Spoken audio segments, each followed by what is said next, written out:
Galera, agora a gente vai falar sobre a questão 22. Eu trago um texto aí falando sobre câncer, sobre o câncer da Preta Gil, e a gente vai trazer aí a temática, né, que está abordando aí, é um tema também muito importante na prova da Baiana. Com a ampliação da expectativa de vida da população e, consequente, menor exposição a agentes carcinogênicos, veja, se a gente amplia a expectativa de vida, a gente vai ter uma maior exposição a esses agentes, né, como álcool, industrializados, o próprio ultravioleta, né, a gente está vivendo mais, a gente se expõe mais. Então a gente não espera que tenha um número cada vez menor, e sim um número cada vez maior. E ele diz assim: a herança genética se sobrepõe aos fatores ambientais, por isso dietas e estilo de vida possuem impactos singelos. Gente, veja, as duas coisas contribuem, mas o impacto ele não é singelo, né? Se você faz uso de uma vida mais saudável, você tem menor exposição, menor chance aí de desenvolver isso. Quando há detecção de danos ao genoma nos checkpoints, genes supressores de tumores, como proto-oncogene, são acionados. Olha só, gente. Proto-oncogene é um gene que estimula crescimento e divisão, tá?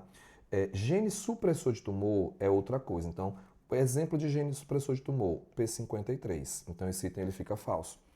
Vamos pegar o resto, né?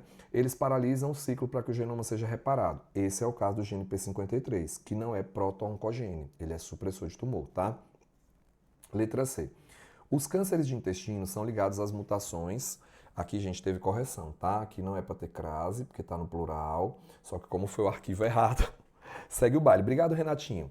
Os cânceres de intestino são ligados a mutações genéticas e ao consumo de alimentos industrializados. As células que sofrem mutações para esse tipo de neoplasia apresentam alterações em genes exclusivos e específicos desse órgão. Gente, esses genes não são exclusivos, tá? Esses genes existem nas células do corpo, mas nesse órgão em específico é que elas sofreram mutação. Letra D, a gente tem assim: as células com câncer perdem o controle do ciclo, possuem alto poder proliferativo e alterações de superfície. A forte adesão entre elas contribui para a manutenção dessas células em seu local de origem. Gente, na verdade, elas têm pouca adesão umas com as outras, o que facilita a migração e não a permanência no local de origem, porque um quadro de metástase não é você permanecer na origem. Um quadro de metástase é você sair da origem e se espalhar para outras estruturas, para outros órgãos, tá?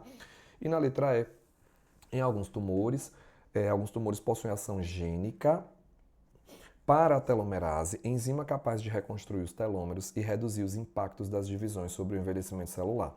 Nessas situações, os telômeros são reconstruídos e a preservação do DNA da célula, permitindo que os ciclos possam prosseguir. Então, toda vez que a célula se divide, a gente vai perdendo o telômero.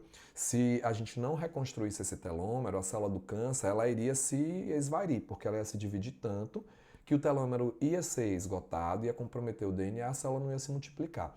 Mas as células que são do câncer, elas podem ter ação gênica para a telomerase, que faz a reconstrução disso aí, tá, gente? Então, a gente fica com a letra E nessa questão de câncer.